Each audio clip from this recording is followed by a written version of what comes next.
भगवान शंकर की स्तुति इतनी आनंद से भर देने वाली है। मानस के नक्षत्र मंडल में ये 21वीं स्तुति और इस 21वीं स्तुति का जो भगवान शंकर गान कर रहे हैं और गान इसलिए कर रहे हैं कि राजा धीराज जो महाराज बैठे हैं वो बस कैसे भी प्रसन्न हो जाए, क्योंकि कुछ उनको चाहिए नहीं। क्या अंत में भी कह रहे हैं, बार बार वर मांगो हर्ष देव श्री राम। अब देखो कोई भी मांगने वाला हो ना, बार बार उससे मांगे तो कोई ना कोई मुंह बना देता है कि इसका तो काम ही है मांगते रहने का। तो कहने की मैं मांग रहा हूँ, बार बार मांग रहा हूँ, लेकिन प्रभु खुश होकर देना, हर्ष देव श्री राम, खुशी से देना। या पद सरोज अनपायनी भक्ति सदा बिना पैरों वाली, इसके पैर में। पायनी का मतलब ये होता है, पायनी का तो पूरा जो इसका शास्त्रीय अर्थ है वो ये कि नष्ट ना होने, जो कभी भी नष्ट ना हो ऐसी भक्ति मुझे मिले, अचल भक्ति मिले मुझे, ऐसा भगवान शिव मांगते हैं। तो ये जो स्तुति है बड़ी ही निष्काम स्तुति और बड़ी आनंददायक स्तुति है। और इसका भी रस अपना ये गोस्वामी जी कह रहे हैं, भगवान शंकर क्या वो जय राम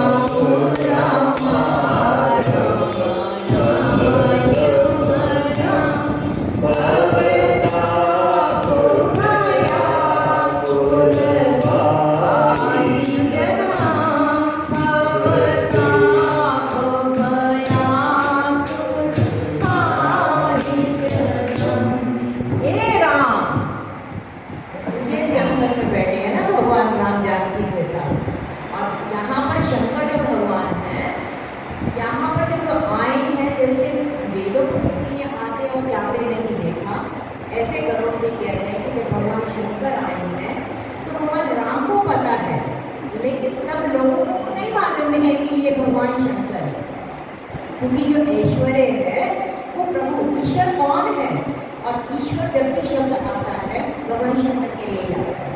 तो ईश्वर कौन है जो अपने को छिपा के रखता है, और जीव कौन है जो अपने को छपा के रखता है, और हर जगह उसका नाम छपना चाहिए, उसकी बात होनी चाहिए। ये जीव का स्वभाव है। ये निकल जाता है ना, छपाने में और छपाने की निकल जाएगी, मतलब इसमें निकल गया, छपा गया, निकल गया ना, मतलब इसका वो निकल गया। तो बस जहाँ ईश्वर होगा वहाँ पर आदमी कहते ना कि जहाँ राम है तो काम नहीं, वहाँ कामनाएं छूट जाती हैं, कोई भी कामना नहीं रहेगी। जो भरत जी भी कहते हैं ना, आरत न धर्म न काम गति न चाहूँ निर्वाण, जन्म जन्म रति राम पद ये वरदान। सही कहने की कि प्रभु राजी है हम उसी में जिसमें के लिए रचा। तो यहाँ पर बैठे हैं प्रभु वहाँ इतने उच्च सिंहासन पर, अब वहाँ नीचे खड़े हुए याचक की मुद्रा में भगवान शंकर जब कहते हैं कि हे राम रमा रमणम समण। रमा कौन है? माँ जानकी, श्री लक्ष्मी। कहते जानकी में अनेकों करोड़ों लक्ष्मियों का निवास है। तो हे रमा रमणम, आप जो रमा मैंने जानकी के साथ जो रमण करते हैं, और कौन है? समणम भवताप भयाकुल पाही जन, जो अपने जन हैं, अपने जो भक्त हैं, जो भयभीत हो रहे हैं जन्म मरण के संताप से, उनको नाश करने वाले हे राम तुम्हारी जय हो। अब देश सुरेश रमेश विभो शरणागत मागत बारी हो, शरणागत मागत बारी हो। तो हे राम रमेश और भक्त ताप को हरने वाले, नाश करने वाले, और अब कहते अवधेश। अवधेश का मतलब अवध के अब आप ईश हैं, वहाँ के राजा हैं। सुरेश, सुरेश मैंने सुर के ईश, जो देवताओं के भी राजा हैं। और रमेश, रमेश का मतलब है कि आप रमापति हैं, रमा के भी ईश हैं, देवताओं के ईश, रमा के ईश, इस अवध के ईश। और ऐसे आप प्रभु के चरणों में मैं आपकी शरणागति मांगता हूँ, प्रभु आप मेरी रक्षा करें। ये जो स्तुति है भगवान शंकर ने की है, लेकिन भगवान शंकर के माध्यम से हम जीवों के लिए ये स्थिति है। और ये स्थिति जब आप भाव में एकांत में जब गाएं तो सारे के सारे जितने भवताप है ना, थोड़े समय के लिए तो दूर हो जाते हैं जब एक बिल्कुल भाव में व्यक्ति आ जाता है। अवधेश सुरेश रमेश विभो शरणागत शरणागत पाहि प्रभो शरणागत मागत तुम्हारी। मैं आपकी शरणागति मांगता हूँ, मुझे संसार की शरणागति नहीं, आपके चरणों की शरणागति चाहिए। क्या 10 चीज विनाशन 20 भुजा एक दूरी महामणि भूरि दूजा रजनी करविंद पदांग रहे सारे पावक तेज प्रचंड रहे सारे पावक तेज प्रचंड। अभी तो प्रभु की महिमा का गान कर रहे हैं और उसमें अब प्रभु के बल का पराक्रम का गुणगान करते हुए भगवान शंकर कहते 10 शीस विनाशन 20 भुजा। जिसके 10 सिर थे, जिसकी 20 भुजाएं थी, ऐसे रावण को कौन था वो? त्रितूरी महामही भूरि रुजा। रुज कहते हैं रोग को, कि इस पृथ्वी के जो भयानक रूप में था, रोग में था, जिसने आतंक फैलाया हुआ था पूरा इस धरती के अंदर, भयाक्रांत थी पृथ्वी। ऐसे पृथ्वी के महान रोग को, माने कष्ट को दूर करने वाले रजनी चरकेन्द्र पदांग रहे सर्वपावक तेज प्रचंड रहे। ऐसे जो रजनीचर, मैंने जो राक्षस लोग थे, जो रात्रि में ही चर करते हैं, घूमते हैं रात्रि में, ऐसे राक्षस लोग, उनके जो आप पतंगे भी देखो तो पतंगे भी रात को ही होते हैं, रोशनी की तरफ कैसे भागे चले जाते हैं। आपने जो बाण समूह की जो रोशनी थी, उसमें ये जो राक्षस रूपी जितने भी पतंगे थे वो पूरे के पूरे भस्म हो गए। ऐसे श्री राम की जय हो।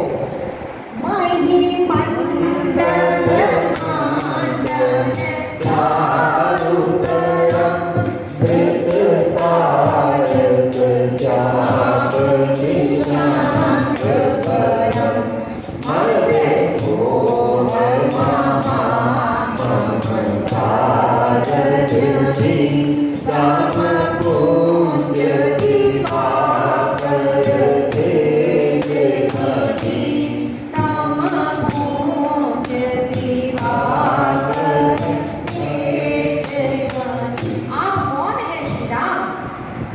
आप सिर्फ दशरथ पुत्र नहीं है, कौशल्या नंदन नहीं है, आप है महिमंडल मंडल चारों तरफ। इस समस्त पृथ्वी मंडल, महिमंडल मैंने इस समस्त पृथ्वी का जो मंडल है, उसके आप सुंदर आभूषण है। स्त्री की यहाँ, पृथ्वी की यहाँ पर एक सुंदर नारी की उपमा देते हुए कहा कि जो सुंदर जो पृथ्वी है, इस पृथ्वी के आप सुंदर आभूषण है। आपसे ही ये स्त्री जो है, पृथ्वी रूपी स्त्री, वो सुसज्जित हो रही है। रावण तो महारोग था यहाँ पर, हम सब जानते हैं जब राम जन्म के हेतु में कि किस तरह बेचारी पृथ्वी घूम रही है। कभी ब्रह्मा जी के पास गई है, कभी कहीं गई है, और उसको समझ नहीं आ रहा कि मैं करूँ तो क्या। वो कहती है मैं 18 भार वनस्पतियों का सहन कर पाती हूँ, लेकिन जो ये अत्याचार हो रहा है, अस भ्रष्टाचारा भा संसारा, धर्म सुना ही नहीं पाना, जो धर्म यहाँ से अब ग्लानि होता जा रहा है प्रभु, मेरे से नहीं सहा जाता। ब्रह्मा जी कहते मैं कुछ भी नहीं कर पाऊंगा, ये पृथ्वी अब हम क्या करें। ऐसा करते हैं कि अब हम शंकर के पास जाते हैं। सब शंकर के पास गए, उन्होंने कहा कि आप बताओ कहाँ जाएं, क्या करें कि हमारी कोई बात सुन ले। हम इतने भयाक्रांत हो रहे हैं। समस्त देवता ब्रह्मा के साथ जब भगवान शंकर के पास कैलाश में जाते हैं तो भगवान शंकर कहते हैं माँ पार्वती से कि उमा, मैंने उनको ये कहा, हरि व्यापक सर्वभक्त समाना, प्रेम प्रकट होई है जाना, मोर वचन सब के सुख माना, साधु साधु करी नाम बखान। उन्होंने कहा कहीं श्री संत जाने की जरूरत नहीं, कहीं भी जाने की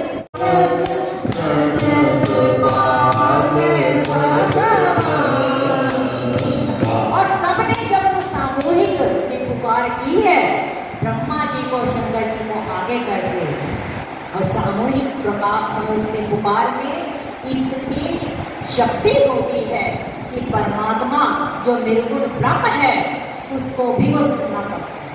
कहते हैं कि वैसे परमात्मा समस्त जगत के अंदर अप्रिय बैठा है, वो कुछ नहीं करता, साक्षी बनकर सबको देखता है, लेकिन जब उसके भक्त पुकार लगाते हैं और वो पुकार लगाकर जब उसको बुलाते हैं तो फिर उस परमात्मा को भी आना पड़ता है।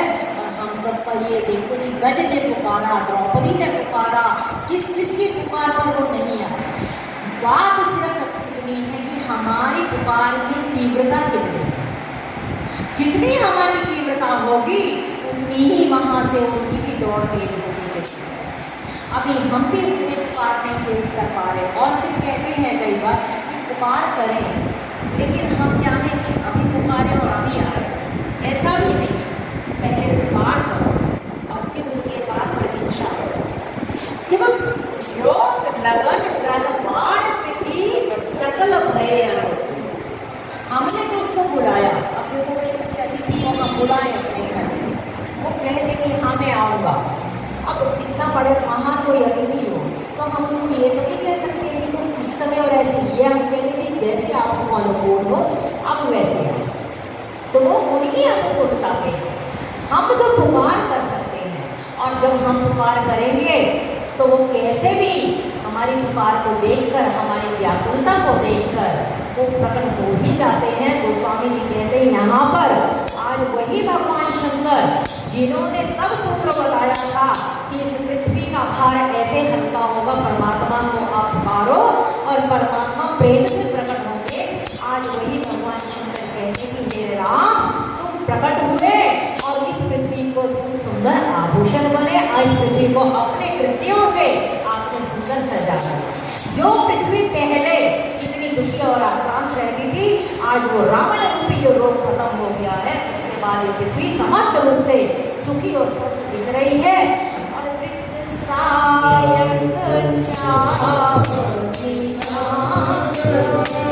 आपके हाथों में सुंदर धनुष और बाण और कस्कस दिखाई दे रही है। आप धारण करे बैठे क्योंकि राजा है।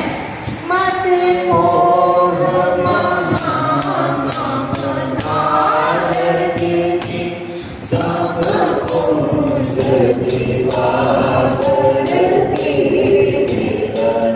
आप कौन है? मद मोह, मद को माने अभिमान को, मोह रूपी जो रात्रि है, ममता रूपी जो रात्रि है। कहते हैं गोस्वामी जी ने अरण्यकांड में भी जब हम लक्ष्मण गीता पढ़ रहे थे कि यहाँ पर जानिए मोह निशा सब सोम निहारा, देखिए सपन अनेक प्रकार। अभी सब हम सब दिख रहे हैं, लेकिन संतों की दृष्टि में, शास्त्रों की दृष्टि में हम जागे हुए नहीं हैं, हम सोए पड़े हैं। शास्त्र कहता है मोह निशा सब सोम निहारा, देखिए सपन अनेक प्रकार। हमारे बच्चे की शादी हो गई, नौकरी मिल गई, ये हो गया, वो, ये सब सपने हैं संतों की, शास्त्रों की दृष्टि में। हम तो सोच रहे हैं, हम सब आपने जो सपना आ रहा होता है तो उस समय सपने में जो हम सब अनुभव कर रहे थे तो में सच्चा ही लग रहा होता है ना, लेकिन जैसे ही जागते हैं तो कहाँ वो सपना। तो यहाँ पर मोह रूपी रात्रि में हम जो सो रहे हैं, अनेक अनेक सपने देख रहे हैं, तो फिर जागने की निशानी क्या? तो राम जी कहते हैं जानिए जब जीव जग जागा, जब सब विषय विलास विरागा। जागने का सिर्फ और सिर्फ एक ही लक्षण शास्त्र हमें बताते हैं, मानस बताते हैं कि जागा हुआ उसी जीव को मान लेना चाहिए कि जो विषयों से वैराग नहीं। देखो विषय जो कौन से विषय कहा जाता है? शब्द, स्पर्श, रूप, रस, गंध, ये 5 विषय बताए गए ना। कि शब्द जो है अच्छे अच्छे शब्द जो बोलते हैं हम लोग, कानों को भी सुनने में अच्छे लगते हैं। रूप, रस, गंध, हर चीज़ों में अच्छा लगता है। ये सब विषय के क्षेत्र है। इन विषयों से हम अलग नहीं हो सकते क्योंकि ये तो प्रकृति के अंश हैं। इन विषयों से कोई कहे कि हम इनसे विराग हो जाए, ये सब झूठी बातें हैं। अच्छा लगता है, किसी को अपनी प्रशंसा सुननी अच्छी लगती है, किसी को अच्छा खाना अच्छा लगता है, किसी को अच्छा देखना अच्छा लगता है, इसमें कोई वो बात नहीं है। और वाल्मीकि जी ने वहाँ बताया है 14 स्थानों में कि अच्छे कपड़े पहनो, बुराई नहीं है, अच्छा खाना खाओ, बुराई नहीं है। ऐसा नहीं कि हम सब कुछ छोड़ के चले जाएं, पर क्या करें? तुम ही निवेदित भोजन प्रभु प्रसाद पट भूषण धराई। अच्छे कपड़े पहनो भाई, सिल्क के परमात्मा ने दिया है तो पहने, और पहनकर प्रभु के चरणों में लगाकर पहले तो ये होता भी था ना कि बड़ों के चरणों में प्रभु के कई लोग करते हैं। हाँ, भगवान को चरणों में लगाते हैं नए कपड़ों को, उसके बाद हाँ, और भोजन तो हम सब देखते हैं कि भोजन प्रभु को लगाकर और फिर भोजन करो, आनंद लो। लेकिन जानिए तब ही जीव जग जागा, जब सब विषय विलास विराग। विषय के विलास से बचना है, उससे वैराग्य लेना। भाई 5 साड़ियाँ हो गई, 10 साड़ियाँ हो गई सिल्क की, अपने लायक अपना सोना हो गया पहनने के लिए, रहने के लिए प्रभु ने मकान भी बढ़िया सा बना दिया, इतना सब कुछ हो गया। उसके बावजूद भी उन चीज़ों से वैराग ना आए तो वो विषय का विलास है। किसी भी चीज़ की एक्सेस हो जाती है। स्वामी विवेकानंद कहते थे कि हर चीज़ का अतिरेक जो होता है ना, वो हमारे लिए नुकसानदायक हो जाए। आप देखो कि आपको राजभोग बहुत पसंद हो, आप 2 खा लोगे, 3 खा लोगे, 4 खा लोगे, अच्छा लगेगा। लेकिन अगर कोई ज़बरदस्ती कहे कि तुम 10 खा लो और आप खा नहीं सकते हो, और अगर वो खा ले तो उल्टी हो जाएगी ना। वही चीज़ जो हमें अभी बहुत अच्छी लग रही थी, हमें आनंद आ रहा था, वही चीज़ जब बाहर आ जाती है तो हमें हमारे को अच्छा नहीं लगता और वो हमारी तबीयत बिगड़ी मानी जाती है। इसी तरीके से विषयों में हम आनंद लें, लेकिन एक सीमा, और वो सीमा कहाँ होनी चाहिए? वो सद्गुरु और संत और शास्त्र बताते हैं कि परमात्मा ने तुम्हें दिया है ना, तो उसका 10वां हिस्सा निकालो। 10वां हिस्सा निकाल कर फिर तुम जो आनंद लेते हो लो, कोई मनाही नहीं है। भाई तुम्हें 1000 रुपया कमाते हो तो निकाल लो 100 रुपये, 10,000 निकालते हो निकालो 1000 रुपया। परमात्मा और कृपा करता है, 50,000 कमाते हो निकालो 5,000 रुपया। 1 लाख की उसने कृपा कर दी होगी, 1 लाख की तुम्हारी सैलरी है, निकालो 10,000 रुपये। लेकिन 10,000 रुपया निकालना बड़ी मुश्किल की बात है। और जब हम ये, अब ये आप सोचो, जिसकी 1 लाख की सैलरी है, आते समय तो बड़ा अच्छा लगेगा, 1 लाख आ रहा है, लेकिन जब उसमें 10,000 ठाकुर जी के नाम का जो टैक्स है सरकार काट लेती है 30%, तो कोई नहीं बोल पाएगा, कोई नहीं बोल पाएगा। लेकिन जब अपने मन से शास्त्र कहते हैं कि 10वां हिस्सा निकालो, कि जो हमें यहाँ मिल रहा है ना वो हमारा हिस्सा है ही नहीं, पता नहीं कितने कितनों का भाग से हमें मिल रहा है। और जब हम उस भाग को भी चोरी कर जाते हैं तो कभी वो दवाइयों में निकलेगा, कभी मुकदमों में निकलेगा, कभी कहीं निकलेगा। जाएगा, क्योंकि वो कहीं ना कहीं निकलना ही। शुद्ध हमारा वही हो पाएगा जब उसमें से हम 10वां हिस्सा प्रमाणिकता से पहले निकालें। और मैं ये अपने अनुभव के दम पर कह रही हूँ कि आप एक बार निकाल के प्रमाणिकता से निकाल के देखिए। हमारी मुश्किल क्या है, हम चालाकी करते हैं। लोग तो यहाँ तक लॉजिक दे देते हैं कि सैलरी में से, ग्रॉस में से निकाले पैसा 10वां हिस्सा या नेट में से निकाले। भाई तुमने जीएफ कटवा लिया 50,000 रुपया, इनकम टैक्स में दोबारा मैंने कहा इनकम टैक्स किससे निकला है? ग्रॉस से निकला ना। इनकम टैक्स ग्रॉस से निकला, उस पर तुम्हारा बस नहीं, सरकार ने पहले काट दिया। यहाँ परमात्मा ने तुम्हें देखा कि देखो कितना इसमें त्याग है, लेकिन जब अपने हाथ में आ जाता है तो आदमी का फिर मन, क्योंकि मन तुम्हें धोखा दे रहा है। और गीता के न्याय से हम जितना यहाँ बचा रहे हैं ना, मरने के बाद कोई यहाँ पर पता नहीं कि कौन क्या पीछे लड़ाइयाँ और कुछ नहीं। लोगों को मैंने यहाँ तक देखा है, बंदा इतना छोड़ के गया और उसके बाद उसकी अंतिम क्रिया के लिए भी लोगों के पास पैसे नहीं निकलते। इसीलिए अपने हाथ से जितना हम दान कर्म अपना कर जाए उतना अच्छा है। जीते जी करना चाहिए। और जहाँ मन माने, जो पैसा आपको मिले महीने के शुरू में ही, उसमें से प्रमाणिकता से 10वां हिस्सा आप अगर बोतल में निकाल करके ठाकुर जी का पैसा है आप रखो। और रखने के बाद 2 काम होते हैं इससे। एक तो अपनी जो आसक्ति, धन के प्रति आसक्ति है, वो खत्म हो। भाई आसक्तियाँ खत्म नहीं हो सकते। सुंदरकांड में रोज पाठ करके मुझे कल किसी ने एक चीज़ बोली, कल भी चलेगा ये जिंदगी की किताब है। ये जिंदगी की किताब है। कहते हैं कि ना कुरान में हूँ मैं, ना कुरान में हूँ मैं, मुझको पढ़ इंसान में हूँ। हम आपस में एक दूसरे की एक दुख सुख बांट रहे हैं और पता नहीं कहाँ किसकी जॉब से चेतना जल जाए।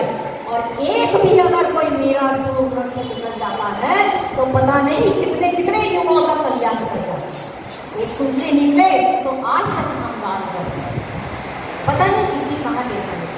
उसने मुझे बोला कि मैं एक कोई ग्रंथ है, वो उनका बहुत इष्ट ग्रंथ है, मैं इसको लगातार पढ़ती जा रही हूँ पिछले कई सालों से, मुझे बिल्कुल रट चुका है।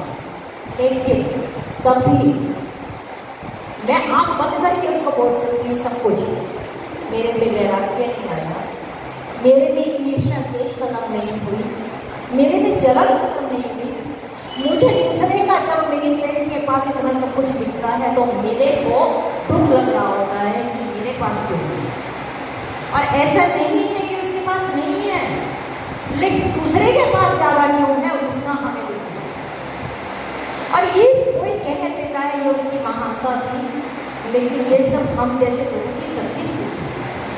कहाँ जा रही है हमारी आसक्ति, खत्म कहाँ हो रही है? सुंदरकांड ने कहा ना कि जननी जनक बंधु सुतदारा तनु धनु भवन सुहित परिवारा, ये 10 चीजें हैं। जा रही है आसक्ति। और सबसे स्थूल आसक्ति देखो, अब बेटे को कहो कि बेटा अपना नहीं है, पुत्र अपना नहीं है, अपनी संतान अपनी नहीं है, तो हो ही नहीं सकता। पति अपना, ये सब प्रैक्टिकल बात है। लेकिन संतों ने, शास्त्रों ने पहले धन से शुरू करा। अंततः तो ये सब छूटते ही हैं, ये 10 के 10 छूटते हैं। और आप देखो बड़े बड़े जितने महापुरुष हुए हैं, परमात्मा ने भागवत के न्याय से जब वो कृपा करता है तो धीरे धीरे वो उसका सब कुछ हरण कर देता है। ये सब छूटेंगे, लेकिन वो तब खींच लिए जाते हैं। लेकिन यहाँ धन के लिए तो सबसे पहले एक उसको मौका दिया जाता है जीव को कि तू अपने हाथ से ही कुछ दान कर। अब दान करने में क्या होता है कि मान लो मैंने अभी पैसे नहीं निकाले, कोई साधु आया, हमने उसको दिए।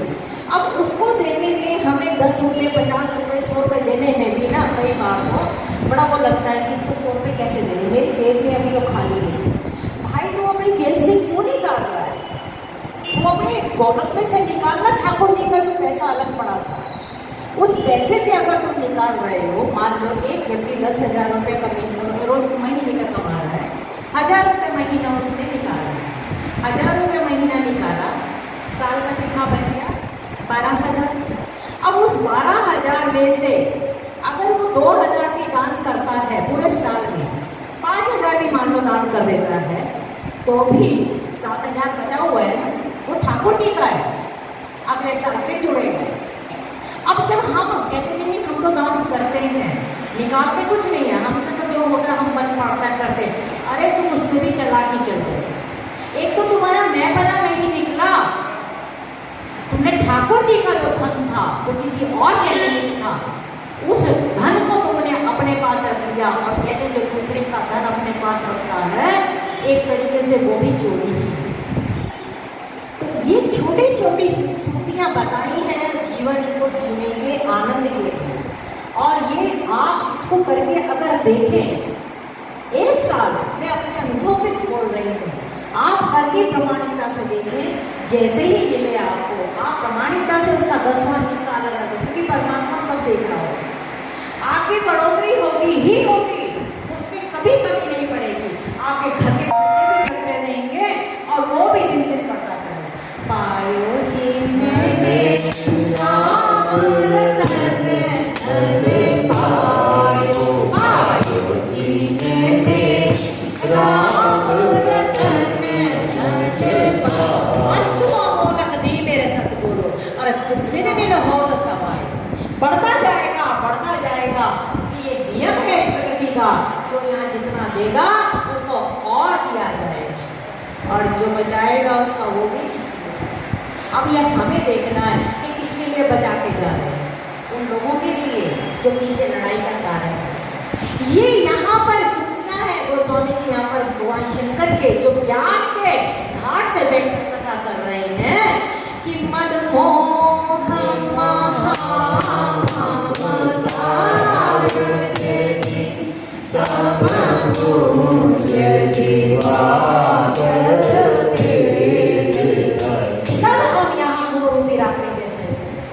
शास्त्र कहते हैं कि जागा वही है जो इन विषयों के विलास से जिनको वैराग आ गया।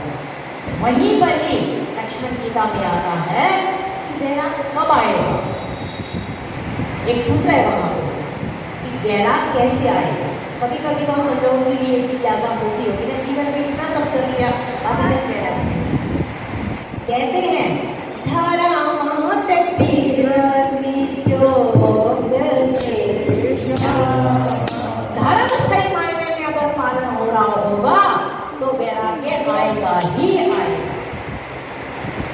और गीता में कृष्ण ने कहा है कि ये मन जो है ना मेरा बहुत चंचल है, बहुत कह रहा है, मैं इसको कैसे संभालूं, कैसे मन में वश करूं। तो उन्होंने बोला ये सब कुंजियां हैं अलग अलग तालों की, एक ताला खोला दूसरा ताला खोला, ये सब कुंजियां हैं।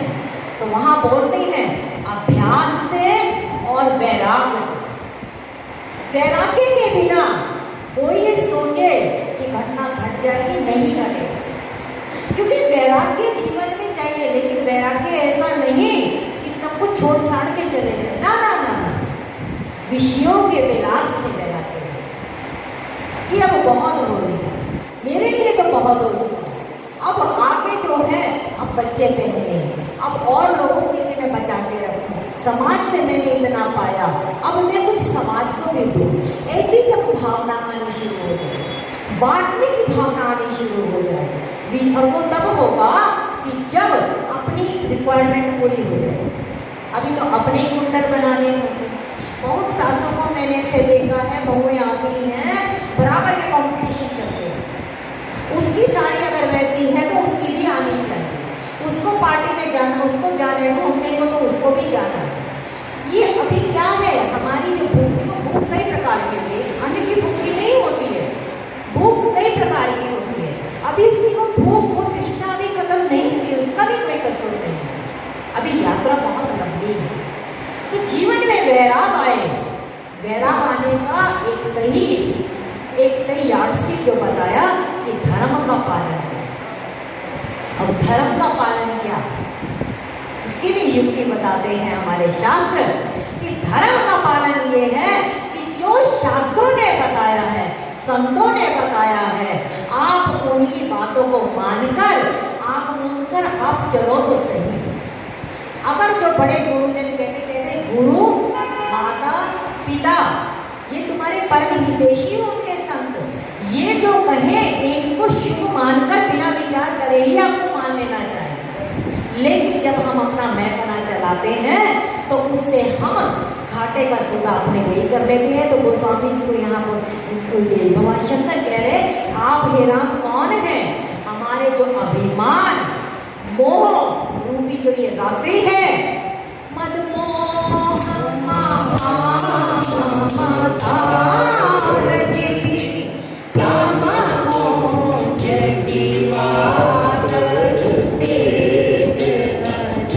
महाभारत में जो पूरी महाभारत हुई है, क्या उसमें पूरी ममता ही काम नहीं कर रही है पूरे युद्ध करवाने? नहीं कर रही। धृतराष्ट्र की ममता, अरे चाहा था उसने भीम को जब गले लगाने की बात आई, हम सब जानते हैं, तो कैसे कस लिया। दुर्योधन को हम इतना नहीं दोषी मानेंगे, जड़ उसकी जो थी वो धृतराष्ट्र की ममता थी। और यहाँ पर रामचरितमानस में भी कैकेयी की ममता थी ना, जो बात बिगड़ते पकड़ते संभाली है वो तो भरत रूपी संत ने बनाई है, वरना ममता तो यहाँ पे भी काम कर रही है।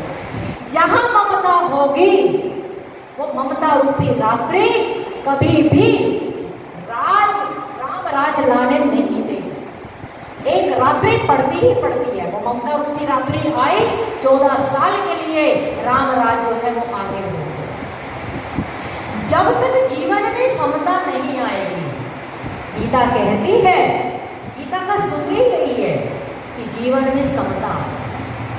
सब तो यहाँ पर अपने हैं, किसको मारे बंधन। और ये जो ये समझ बनती है, ये धीरे धीरे प्रभु की करुणा होती है, शास्त्रों की करुणा होती है, तब ये धीरे धीरे ममता जो है हमारी समता में बनती चली जाती है। वरना हम सब इस समय ममता रूपी रात्रि में सो ही रहे हैं। और गोस्वामी जी कह रहे कि तब पूज्य दिवाकर हे जगनी, इस ममता रूपी रात्रि के अंधकार को मिटाने के लिए आप सूर्य के समान, आप तेजोमय हे श्री राम, आपकी जय। मन जात की रात की बात किए,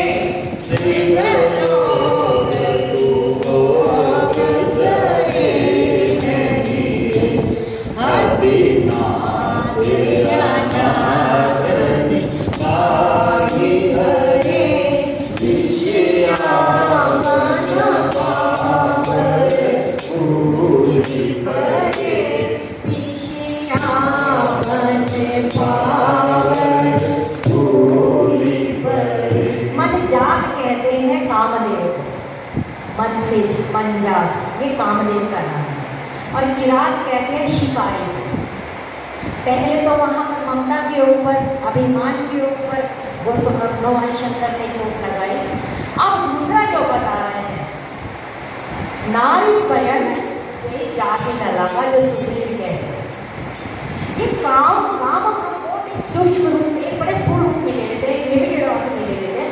काम मैंने हमारी अनंत कामनाएं, अनंत वासनाएं, मेरे पास ये भी हो जाए, मेरे पास वो भी हो। किसी को कहते ना भाई तुम कहाँ जा रहे हो, बोले मैं काम से जा रहा हूँ। ये सब काम जो है ना, ये कामनाएं हमें बांधे बैठी हैं। और गोस्वामी जी कहते हैं ये काम रूपी जो शिकारी है, इसने जो मनुष्य रूपी हिरण है, हम यहाँ इस पूरी प्रवृत्ति में एक छोटा सा, आप एक देखो रूपक सा एक जंगल है, उस जंगल के अंदर हिरण भाग रहा है, दौड़ रहा है, आनंद ले रहा है। इतने में ही एक शिकारी आता है और उसके पीछे जब वो भागता है तो हिरण भी अपनी जान बचाने को भागता है, लेकिन अंततः जब वो उसकी पकड़ में आता है तो उसका शिकार बन जाता है ना। ऐसे ही गोस्वामी जी कह रहे कि मन जात की रात निपात किए, जिस कामदेव ने शिकारी बनकर मनुष्य के हृदय में, कामनाएं तो हृदय में ही होती है ना, तो कामना के जो हृदय में जो भोग रूपी बाण डाल दिए, मेरे को ये भोग मिल जाए, मुझे वो भोग मिल जाए, मैं ये लूं, मैं वो कर लूं, ये जो अनंत कामनाओं के तीर मारे जा रहे हैं, ये तीर कौन मार रहा है? ये कामदेव ही मार रहा है। अर्जुन ने बहुत सुंदर पूछा कि सबसे बड़ा दुश्मन हमारा कौन है? तो वहां पर सबसे बड़ा जो दुश्मन बताया ना, वो बताया कि हमारा जो काम है वो सबसे बड़ा दुश्मन। कहते इसका जनक कौन है? क्योंकि हम सब जानते ही हैं कि इस आत्मा को 3 गुणों ने बांध रखा प्रकृति के। तो 3 गुण कौन है? सत्व, रज और तम। तो उन्होंने बोले कामनाएं कहाँ से पैदा होती हैं? तो उन्होंने बोला कि कामना, पूरी श्रृंखला है उसमें गीता में, कि कामनाएं पैदा होती हैं रजोगुण से। रजोगुण जब तक हमारा रहेगा तब तक, देखो जो सात्विक व्यक्ति होगा उसको बहुत कामनाएं नहीं होती, वो बैठा है आनंद अपना मस्ती में बैठा है, भगवान का भजन कर रहा है, उसको कोई कामनाएं नहीं है। तमोगुणी व्यक्ति है, वो प्रमादी होगा, आलस में सोता रहेगा, निद्रा में रहेगा, उसको भी बहुत कुछ काम करने की इच्छा नहीं होती। जो ये रजोगुणी व्यक्ति होता है उसको लगता है मैं मार्केट चला जाऊँ, मैं यहाँ ये काम कर लूँ, मैं ऐसा सजा लूँ, मैं वैसा सजा, समस्त ये जो धरती है ये रजोगुण के द्वारा ही चल रही है। कारण हम सब का जो शरीर हुआ है वीर्य और रज के कारण ही हुआ, मूल में ही रजो पड़ी है यहाँ पर, और उसी के कारण ही हमें ये कामनाएं चल रही है। शरीर का हेतु भी काम है, जन्म हेतु सब है पितु माता। और जब ये काम, तो बोले ये रज जो है, रजोगुण जो है, ये कैसे हटेगी हमारी, कैसे कामनाएं, क्योंकि रजोगुण से हमारी कामनाएं बढ़ी, तो ये रजोगुण कैसे खत्म हो? तो वहां पर कहते हैं भागवत में कि महत्पाद अभिषेको रज, किसी महत् पुरुषों के चरणों की जब रज मिल जाती है तो ये हमारा रजोगुण खत्म हो जाता है, व्यक्ति उसके चरणों में फिर बैठ जाता है, टिक जाता है। मेरे तो आधार सीता राम के चरण, क्यों बार बार चरण कमल की धूली मांग रहे हैं, चरण कमल की शरणागति मांग रहे हैं कि हमारा रजोगुण खत्म हो। ये रजोगुण हमारा कामनाएं बढ़ाता है, कामनाएं हमारी पूरी नहीं होती हैं तो हमें क्रोध आता है, क्रोध आता है तो आदमी का दिमाग खत्म, बिल्कुल एक तमोगुण बन जाता है, और उससे उसकी आत्मा जो है वो विनाश की तरफ चल पड़ती है। नाथ नरक के पंथ है ना, काम क्रोध लोभ सब, तो सबसे पहले क्रोध को नहीं लिया, काम को लिया। काम के अगर कामनाएं आ रही हैं तो आप समझ लो कि आप नरक के रास्ते को आपने पकड़ लिया है। ये समझ धीरे धीरे बने, लेकिन बहुत सारे शास्त्रों के जो सूत्र हैं, बच्चों को अब हम कहें कि वो कामनाएं ना रखें तो विकास कैसे होगा? लेकिन एक उम्र होने के बाद, हम जैसे लोगों के बाद जिनकी 50 से ऊपर अब अवस्था आ चुकी है, कम से कम उसको तो समझ आए, आधी गई और आधी नहीं। अब इसको तो संभालें हम लोग कि 5 चीजें हमें शून्य कर देनी चाहिए। 5 चीजें शून्य क्या? उसमें सबसे पहला हमारा आहार, हमारा अलंकार, हमारा अधिकार।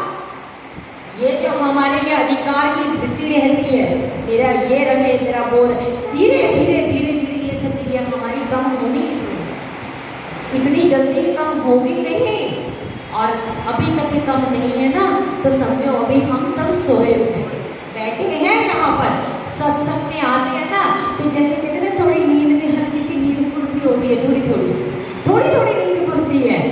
बाहर गए मोह रूपी रात्रि में, फिर गहरी नींद में सो गए, संतों की दृष्टि में। और कहते हैं गीता के न्याय पे, कौन जाग रहा है?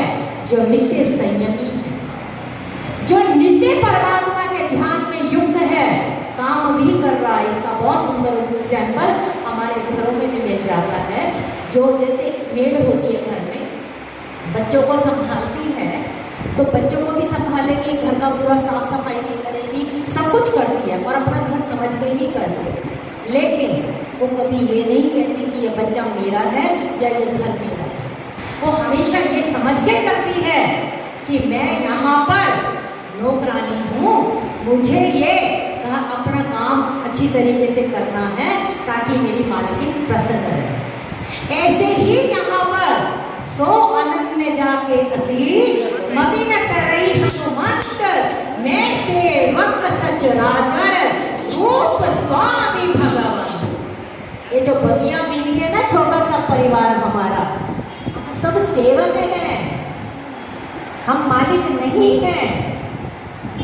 और हम सेवा करने की जगह वहां अधिकार बना के बैठे, और उस अधिकार बनाने से हमने पता नहीं कितनी कितनी चीजों को अपने से जकड़ लिया। और जब उन चीजों से थके पड़ते हैं, जब उन चीजों से हमें परेशानियां होती हैं, तो हम कहते हैं कि हाय हम दुखी, अब क्या करेगा क्या करें। ये समझ बन जाए कि यहाँ कोई भी नहीं अपना है। मैं ये नहीं कह रही कि सबको ऐसा मान लो, भाई बिना इनके काम भी नहीं चलेगा, लेकिन उस भाई माँ, उस नौकरानी की तरह सब कुछ अपना मानते हुए, अपनी सेवा करते हुए आनंद से अपना जीवन जीना। क्यों? क्योंकि इस संसार में, इस परिवार में सबको सेवा ही चाहिए, प्रेम नहीं चाहिए। विडंबना ये हो गई है कि हम तो संसार में प्रेम दे रहे हैं और ठाकुर जी को सेवा दे रहे हैं। ठाकुर जी को सेवा चाहिए नहीं। वो तो कहते हैं ईश्वर को प्रेम प्यारा है, माया ना प्यारी है। कोई लाख संपत्ति लाए, बिन प्रेम प्रभु ना पाए। एक प्रेम से फूल चढ़ा दो, वही संपत्ति सारी है। संसार में ये कितनी भी उम्र हो जाए, यही मान के हम चले कि हम सेवा कर रहे हैं, हम सेवा कर रहे हैं। जब सेवा का भाव आ गया तो कहाँ अधिकार? धीरे धीरे आप देखो चित्त द्रवित होना शुरू हो जाएगा। और जब तुम सेवा में हो जाओगे और तुम्हें ये लगेगा कि मैं इस संसार में जाने ही सभी राम के नाते, कि मैं तो अपने प्रभु की सेवा कर रही हूँ। संसारी उस सेवा से प्रसन्न हो या ना हो, वो संसार का स्वामी तो प्रसन्न हो ही जाएगा।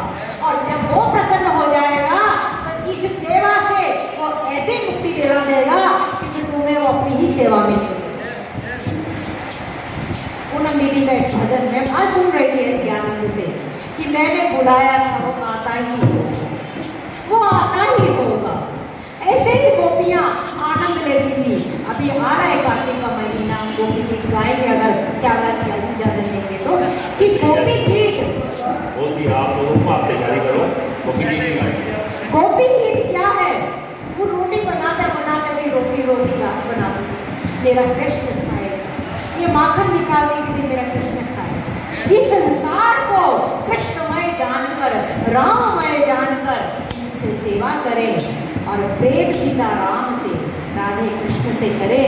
तो आज का प्रसंग यही जोड़ते हुए हरे राम राम राम सीता राम, राम राम हरे राम राम राम सीता राम, राम राम।